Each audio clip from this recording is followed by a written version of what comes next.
Here is another in NBC's great parade of new shows.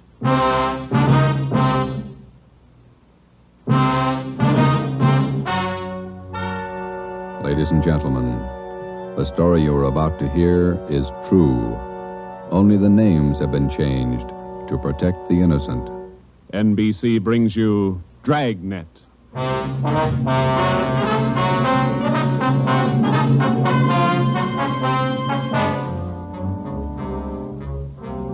You're a detective sergeant.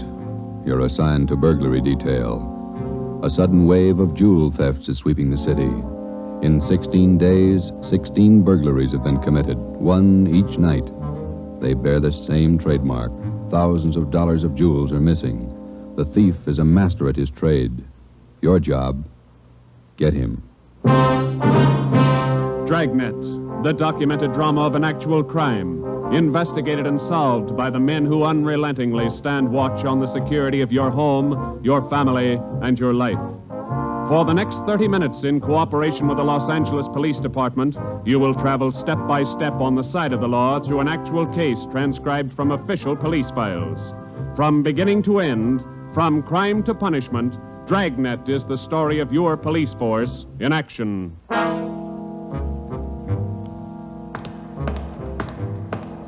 It was Tuesday, June 17th. It was warm in Los Angeles. We were working the day watch out of burglary. My partner's Ben Romero. The boss is Ed Backstrand, chief of detectives. My name's Friday. I was on the way into work that morning, and it was 7:53 a.m. when I got to room 45. Burglary detail. Hi, Joe. How are you, Walker? Gonna be a scorcher out today. Yeah, just like yesterday. Ben in yet? I think he's over in communications picking up the mail. Thanks. You guys been busy? Yeah, kinda. Jewel thefts. Anything big? No big hauls, but he's consistent. 16 nights in a row. Same guy? Think so. Same M.O. Yeah, everybody's got troubles. Gotta check some records. See you later, Joe. Okay, Willie. Burglary Friday. Yeah. Okay, Mike, soon as Ben gets back. He's picking up the mail. Right, bye. Hi, Joe. Hi, Ben. Hannon just called. Chief wants to see us. Take a look at these first. What do you got, overnight reports? Yeah, these two. Yeah. 2 of them. 3 diamond rings, 1 sapphire, 1 necklace, jade. Big haul. Look at the other one. Lady's watch, diamond band, emerald bracelet, tourmaline brooch. What's tourmaline, Ben? I don't know. Must be valuable. It's gone. Let's see. Owner left house about 9 p.m., returned about 1:30 a.m., found property gone, scratches on the door. Probably using the cellophane method. Hasn't missed yet. 2 in 1 night. Well, he's picking up his pace. Must have a bag full of loot somewhere, whoever it is. You get the description sheets from pawn shop detail? Yeah, got him right here. You take half of them. Let's see what luck we got this morning. Yeah. Nothing so far. Me neither. Let's see. I'll get it, Joe. Burglar Romero. Hi, Ben. Chief still wants to talk to you, boys. He's got an appointment at 8:30. Wants to see you before he leaves. Okay, Mike. Just checking some buy sheets. Be right in. Better make it fast. He's in a bad mood this morning. Okay, Mike. Thank you. Backstrand again? Yeah, he's in a bad mood. Come on. Wonder what's bothering him. Something's bad. He doesn't blow very often. Chief of Detective's Office, Hannon. Go ahead in, boys. He's waiting. Thank you, Mike. All right, ma'am. I'll connect you. Friday, Romero, sit down. Wait till I get the phone. Backstrand. Oh, yes, Mrs. Winthrop. Yes, ma'am. We're doing all we can. Yes, ma'am. Yes, ma'am. Yes, I'll do that. Yes, ma'am. Goodbye. Got trouble, Ed? Taxpayer, Mrs. Winthrop. You two ought to remember the name. We do, Skipper. 10 days ago, somebody lifted $2,000 worth of diamonds from her bedroom while she was at the symphony. Last night, she was hit again. A diamond watch, an emerald bracelet, and some kind of a brooch. Tourmaline. I don't care what kind it was. It's gone. What's the pitch? We just read a report a couple of minutes ago, Skipper. Could be a tie-in with those other 16 jobs. 16 jobs in 16 days. You haven't got a lead on the thief yet? Nothing shows up. No prints, nothing. What about the pawn shops? Nobody's tried to soak any hot stuff as far as we know. We double-checked the detail. We got every hock shop in town on the alert. Whoever it is, they've got to try to pawn the stuff sometime. Unless they're going to give diamond rings for Christmas presents. And they haven't tried the pawn shops yet, Skipper. We're sure of that. Look, 16 burglaries in 16 days. Jewels and watches. Good ones. That's got to stop. It's got to stop soon, you understand? We'll stay right on top of it, Ed. We're doing all we can. For 2 weeks, I've had half a dozen women calling me every day. Society women. Some of them figure they should get extra treatment. They're only DR numbers to us, Skipper. They all get the same attention. I'll try and explain that to some of them. They think you're in on the racket. Maybe you boys would like to take these calls some morning. No thanks, Ed. All right, then, let's get some action. Keep the pawn shop operators on their toes and get after every known fence in town. That's all. I've got an appointment. All right, Ed. Check you later. Holding a call for you, Ben. Oh, thank you. Hello. Oh, hi, Max. What? Well, hold it. Be right down. First break, Joe. What do you got? Necklace and a watch. Both of them on the stolen property list. Where? Henry's pawn shop. 5th and Main. 6 minutes later, at 8:25 a.m., Ben and I drove up in front of Henry's Square Deal Pawn Shop. Quick cash, no red tape, watches bought and sold. The proprietor was Max Murphy, an old friend of Ben's. Well, pal, of all days, it had to happen yesterday. Took the day off and went fishing up at Big Bear. I left my nephew in charge, Harry. A real knothead, that kid. How do you mean, Max? Joe, if I told him once, I told him 101. Whatever you do, whatever they come in with to Hawk, check it with the list. Check it with the stolen property list. What does he do? He forgot. He forgot. Oh, a real knothead, that boy. How old is he, Max? 32. A real knothead. I checked the slips from yesterday. Then I checked the stolen property list. There it is. Hot stuff. When did the stuff come in, Max, do you know? About 4 o'clock yesterday afternoon. Can we look at it? Oh, sure. Back here behind the car. There it is. Did you check out the serial numbers on the watch yet, Max? When I found out, yes. They matched to a T. All right, let's see. Yeah. Description on this necklace matches, too. Let's have a look at your buy book, huh, Max? Yes, sir, Joe. Here you are. There's a deal right there. Here?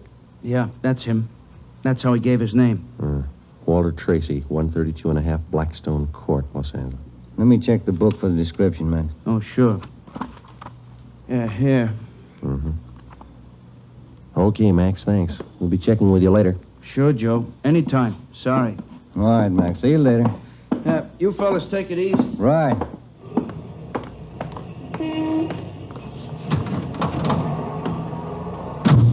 Want to check and see if we're clear, Joe? Yeah, I will. 80K to Control 1. 80K to Control 1. Are we clear? Control 1 to 80K, stand by. Good lead, Joe. Got a description in here. Yeah, it's too bad Max's nephew had to slip up. Control 1 to 80K, call your office immediately. Call your office immediately. KMA 367. Wonder what that's about. I don't know. I'll call in. You got some change? I'll use Max's phone.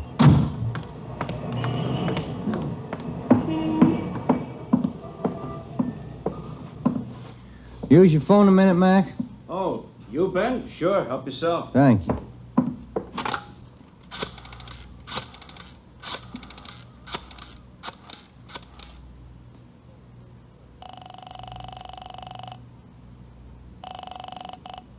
City Hall, 2524. 2524. Burglary, Levine. This is Ben, George. You got something? Hot one. Universal Loan Shop, 6th and Barton Place. Guy just took in a couple of rings. He checked too late.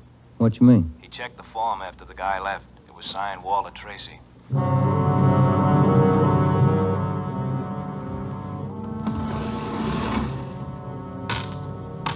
There they are, Sergeant. Both rings.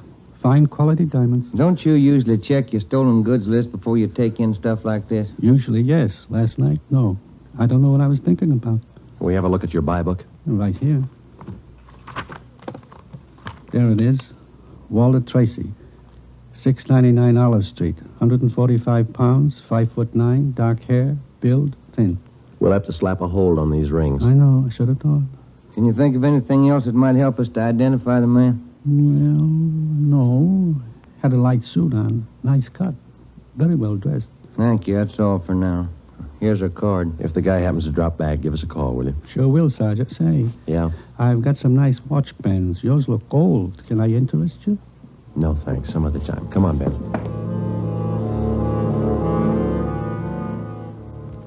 That afternoon and the following morning, despite our alert and our warnings, 2 more pawn shops called in with reports of stolen watches taken in. We checked them out. The serial numbers on the watches matched those on the stolen property list. On the pawn shop account books, the loan was listed under the name Walter Tracy, The addresses were given as number 12 St. Vincent Place and 700 East Flower. The descriptions of the man were the same. Slight build, well-dressed, about 145 pounds, 5 feet 9 inches tall, dark wavy hair. We had the name and description distributed to every pawn shop in Los Angeles and surrounding communities. Through our informants, we checked up on every known fence in the city. For the next 2 nights, we received no reports of stolen jewels. That made up for the double burglary the night before. On June 19th, the box score read 18 successive nights, 18 successive jewel burglaries. At 3:25 in the afternoon, Ben and I sat down to check over the late incoming reports. Got anything, Joe? Not yet, no. Nothing here. Maybe the guys left town. Nope. No such luck. Take a look. That's it, number 19. He may set a record. Well, he's making monkeys out of us, isn't he? Look, man's watch, lady's watch, Chinese amber necklace, diamond shirt studs, and a bracelet with 2 large rubies. He's getting ambitious. How's the value listing? Let's see. $1,800. One haul. I'll get it. Burglary Friday. Yeah. What? Yeah. Be right down. Stall him. Let's go, Ben. Where? Kaplan's down on East 2nd. Walter Tracy's in there now, trying to hock a gold watch.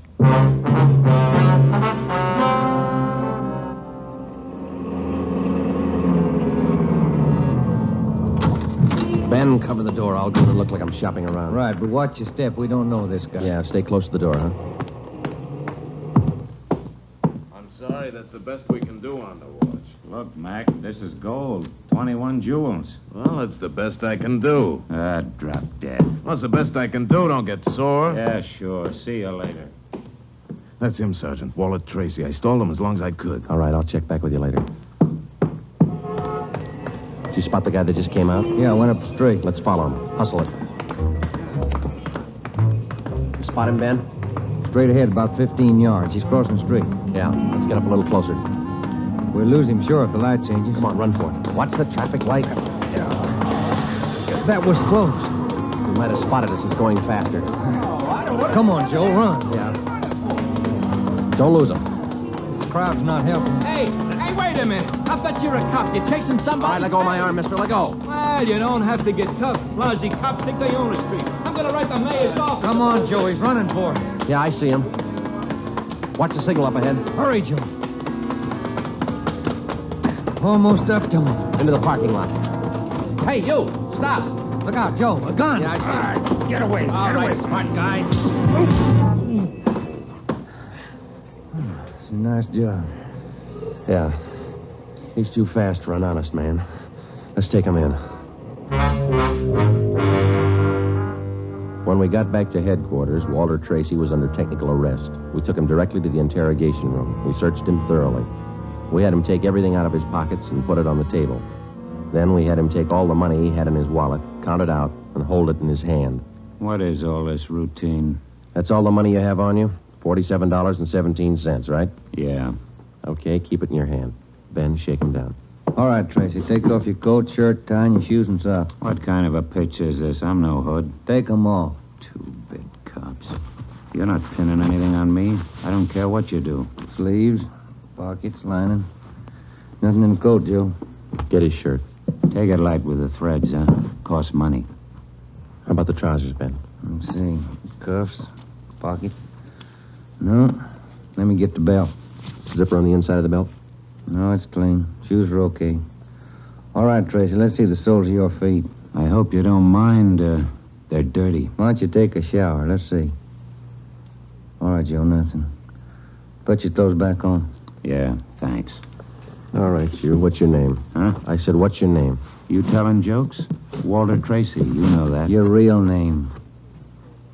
How old are you, Tracy? 27. Where do you live? No place. Just got in town a couple of days ago. Where are you from? Salina, Kansas. Where you been sleeping the last 2 nights? The park, Pershing Square. Clothes don't show it. Pretty natty. I had 'em pressed. Where? Down by the square. I don't remember. You ever been arrested before? No. Where'd you get this gun, Tracy, the one you pulled on us? I didn't know who you were. Could have been a couple of hoods. You kind of look like it. Where'd you get the gun? I won it in a crap game coming out on the train. Where'd you get the watch? graduation present. You want to run a make on him, Joe? The gun and the watch? Yeah, I'll call him. Go on, check. You can't prove a thing. Pawn shop records, Gilmore. Gil, this is Friday. Can you give me a make on a watch? Sure, Joe, go ahead. Time Master, yellow gold, man's wristwatch. Okay. Case number 716F23. Right. Movement number B351708. Got it. Okay. Now give me a make on this gun, huh? 32 S&W automatic. Serial number 579461. Okay. Call me back? Right. What's your station number? 2572. I'll ring you, Joe. Thanks. Having fun? What'd you do with all those jewels you stole? When do I get out of here? I don't think you're going to get out. You got nothing on me. How tall are you, Tracy? Get your tape measure. 5'9". How much you weigh? 140. I'm 27. My name's Walter Tracy. I come from Salina. I've been in town 2 days, and I don't know what you guys are talking about. You sound smart. You don't act it. And you're flying blind, copper. What'd you do with those jewels you stole? I don't know what you're talking about. What color are your eyes? I don't know. I'm colorblind. What color would you say your hair is? You colorblind, too? You ever been arrested before? Straighten out. He asked me that. I'm asking you. No. You ever done any big time? No. All right, I don't care if you level with us or not. We're going to make you on those prowl jobs, all 19 of them. Sure. You guys are smart. You got in Los Angeles 2 days ago, is that right? Yeah, You don't know anything about any jewel thefts. that's what I said. Then how come your name and your handwriting's on the account books in 4 pawn shops in Los Angeles? It's not mine. You can't prove it. We can, Tracy. Come clean. What'd you do with the stuff you stole from 1250 Moraga Drive, June 5th? I didn't steal any stuff. What'd you do with the rings and watches you took from 1400 Placerville Road, June 9th? I wasn't in town. What'd you do with the diamond dress pins you stole June 13th, 123 South Van Ness? Did I do that? You're not only kinky, you're a bad liar. You prove it. Order get you a sawbuck, your prince bounced, Tracy. Our handwriting man's gone to work on those signatures of yours. You haven't got a chance. Now, come on. Where'd you hide this stuff? You can't prove a thing. Where'd you say you've been sleeping the last 2 nights? In the park, Pershing Square. You want a map? Clothes sure look nice. I said I had 'em pressed. But you can't remember where. No, I can't remember where. That a crime? Friday talking. Joe, this is Gilmore. Here's the stuff you asked for. Let's have it, Gil. No make on the watch, no make on the gun. Okay, Gil. Thanks a lot. Yeah. You're in up to your neck. You said that, didn't you? You're gonna talk, Tracy. Kind of tired. All right, we'll let you sleep on it. Come on, Ben. Let's book him. Right. I'll get your jobs, coppers. Sure. Come on. We took Walter Tracy to the county jail and had him booked on suspicion of burglary. He was still sullen. We knew we had the guilty man. Now we had to prove it. As it often happens, the victims never see the burglar. They only know he's been there. They can't identify him, but they can identify their property. Our job was to find the property. When we did, we'd have Walter Tracy. And the 19 victims would have their property returned. But Tracy wasn't talking, and we knew he'd never talk unless he thought it might help him. We took the problem to Ed Backstrand. Smart punk, Skipper, but he's done time before. How do you know? Tried him out last night when we brought him in. He talks like it and he acts like it. But he won't cop out. Are you sure? He won't talk in 100 years. He knows he's got us in a spot. Well, one thing's sure. We're not going to send him up without finding the loot first. He's planted the stuff somewhere in this city. We've got to find it. Ben and I have got an idea, Ed. It's not going to be easy, but it might work. What is it? Tracy tried to soak some of the stolen property at 4 separate pawn shops in the downtown area. Yeah? At each one of those 4 pawn shops, he gave a local address. Now, we're sure he must have a room or an apartment someplace in town. All right. Where? That's where guesswork comes in, Skipper. Every one of those addresses he gave falls within a certain area. How big an area? Oh, you got that street diagram, Joe? Yeah. Here it is, Ed. From Figueroa here to San Pedro, and from Pico down to 1st Street. The area's about 12 blocks wide, 14 blocks long. That's a lot of territory. How are you going to cover it? On foot, we'll take Tracy with us. Plenty of legwork. You sure it's the answer? We got to find the stuff, and it's the only way we can figure it. Hotels, apartments, rooming houses. There must be hundreds of places he could stay in that territory. It'll take a couple of weeks. Yeah, on foot it will. All right. It's tough, but it's your idea. Go to it. An hour after we left Chief Backstrand, we got Tracy out of his cell in the county jail and started our canvass of the appointed area. We took the usual precautions and handcuffed Tracy's wrists to our own. We started the search for his hideout at 1st Street and Figueroa. It was a warm day in Los Angeles. The temperature was 91. After the first 3 hours, I could tell Ben's feet were ready to give out, and so were mine. We couldn't even have the comfort of complaining. That had encouraged Tracy, and he was cocky enough already. He cursed and threatened every step of the way. My legs off. All right, quit pulling, will you? Come on, Tracy, up the stairs. Another one to check. Warm day, Joe. Yeah, a little. What do you mean, a little? Must be 110. Yes? What is it? You the manager? Yes. Could you tell me which apartment this man has in your house, ma'am? Who, him? Yes, ma'am, this one. Never saw him before. He don't live here. All right, ma'am, thank you. Yeah. Hot, ain't it? When are you going to get wise? Come on, Tracy. Well, that finishes this side of the street. You want to cross over, Joe? Yeah, let's go. I'm hungry. I want to eat. After we cover the other side of the street. You can't do this to me. I'm going to get a lawyer. I'll have your jobs, both of you. Yeah, come on. We only got a couple of hundred places to cover.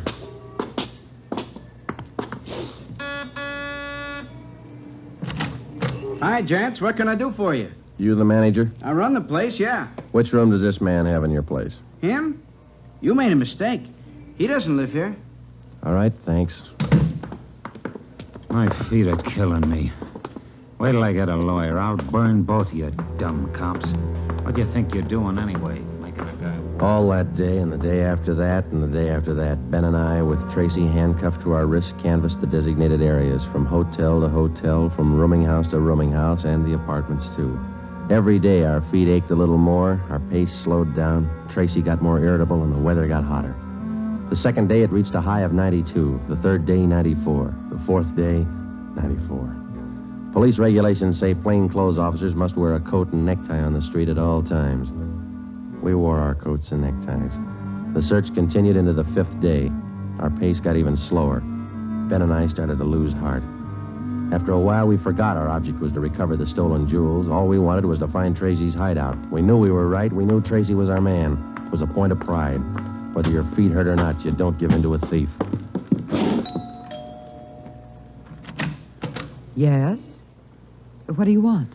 You the landlady here? I am. Which apartment does this man have in the building? Well, none of them. He's not one of my tenants. Thank you, ma'am. Come on, Tracy. By the sixth day, all three of us had special pads in our shoes. Our feet ached worse than ever. Tracy let us know about his every 3 minutes. By late afternoon of the sixth day, we'd covered more than half of the designated area. The temperature was 95. You guys gonna go on forever? I'm sweating like a horse. I'm getting tired of your moaning. That looks like the manager behind the desk. Yes, sir? You the manager? Yes, sir. What can I do for you? Can you tell us which room this man has in the hotel? Him? Mm-hmm. He doesn't live here. Hey, you fellas look awfully warm. Like to cool off in the lobby? We're air-conditioned. No, thanks. I'm hungry. When do we eat? You're always hungry. You got the biggest mouth on a cop I ever saw. Oh, All right, man. Yeah. I'm hungry. I want to eat. Now. Wait till I give this story to the papers. Mistreating innocent guys. They'll break you. All right. Come on, up the stairs. I'm going to get a lawyer tonight. I'll show you. Yes? Why, Mr. Baker, where have you been? We questioned the landlady, a Miss Elizabeth Hunter. She told us that Baker, alias Tracy, had rented an apartment from her about 2 months before. That's all the information she could give us. Tracy clammed up. He would admit nothing. We asked Miss Hunter to accompany us as a witness. We took the elevator up to Tracy's apartment on the 6th floor. Miss Hunter, Tracy, Ben, and I. Down this way. Here. Do you want me to open it? Please, Miss Hunter. What? There's a girl. Walter? What is it, Walter? I told you to get out of town if I didn't come back. I didn't want to leave. I didn't want to leave without you. I thought you slept in the park. Take a jump. Where's the stuff hidden? All right, Ben, handcuff him to a chair. The girl behind him. We'll find the stuff ourselves. All right, Tracy. All right, you're next. I haven't done anything neither. See, you can't prove it. Billy, shut up. That's better. No talking between you two. If there is, we'll separate you. All right, Ben, you take the living room here. I'll try the kitchen. And get a window open. It's hot in here. All right. Sergeant, you will be careful of the furniture. Yes, ma'am. I had no idea. You, Mr. Baker, of all people. Don't talk to him, please, ma'am. Oh, yes. Tin cop. Why don't you spell? Ben, look. It's only the beginning. He's got the stuff scattered 7 ways for Sunday. We're going to need help. In the milk bottle? Yeah, 2 rings, 3 loose diamonds, and this bottle of mayonnaise. We found some kind of a brooch in it. A couple of watches taped to the underside of the kitchen sink. All right, you. Convinced? Okay, Ben, call Backstrand. There was a definite possibility that Walter Baker, alias Tracy, had stored some of his stolen loot outside his apartment. We stood little chance of ever recovering it unless we got him to break. Ben called Chief Backstrand, and in 10 minutes he arrived at the apartment with another man from burglary detail, George Levine. Together we went over the 4-room apartment foot by foot. We found jewelry, watches, loose stones in every conceivable place. In cartons of cottage cheese, in jars of cold cream, in the garbage can, everywhere. Who's your girlfriend? All right, I'll ask her. What's your name? I said, what is your name? Billy. Billy Crawford. He didn't do anything. He didn't. All right, Billy. Maybe you can tell us. Where's the rest of the stuff he stole? He didn't steal. He didn't steal anything. Billy, shut up. Keep quiet, you. Ed, wait a minute. What? Just a minute. I want to look over here. Papers. Taped to the underside of that top drawer. What is it, Friday? No, you can't. You can't. Look at these.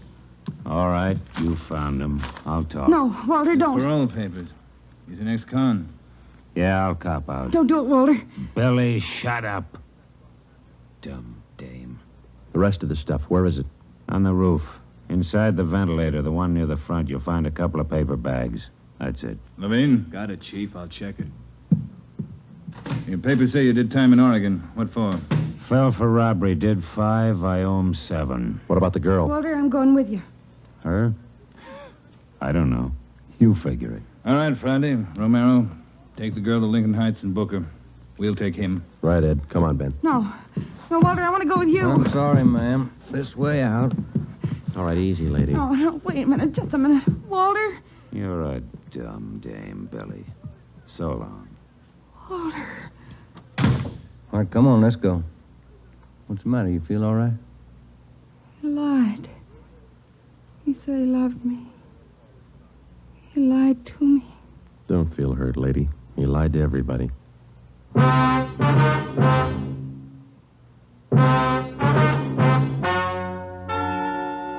The story you have just heard is true. Only the names were changed to protect the innocent. Walter Baker, alias Walter Tracy, was tried and convicted on 3 counts of first-degree burglary and received the maximum sentence prescribed by law. He is now serving out his term in the state penitentiary. A hold has been placed on him by the state of Oregon, where he will serve out 7 years for violation of parole. Billy Crawford, Baker's accomplice, was tried and convicted of receiving stolen property and is now serving time in the state penitentiary for women. You have just heard the 11th in a new series of authentic cases transcribed from official police files. Technical advice for Dragnet is furnished by the Los Angeles Police Department. Tonight's program is dedicated to Warden Clarence A. Larkin of Folsom Prison, Sacramento, who, on the evening of September 24th, 1937, gave his life so that yours might be more secure.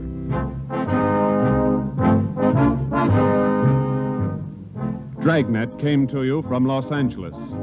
If you enjoyed tonight's production of Dragnet, you'll want to listen this Saturday evening to a pair of adventure shows featuring 2 well-known Hollywood personalities. You'll enjoy Brian Donlevy, star of Dangerous Assignment. Also on Saturday's schedule is Richard Diamond, private detective, as played by the screen's romantic tough guy, Dick Powell. Listen to both of these exciting programs this Saturday over most of these same NBC stations. This is NBC, the national broadcasting company.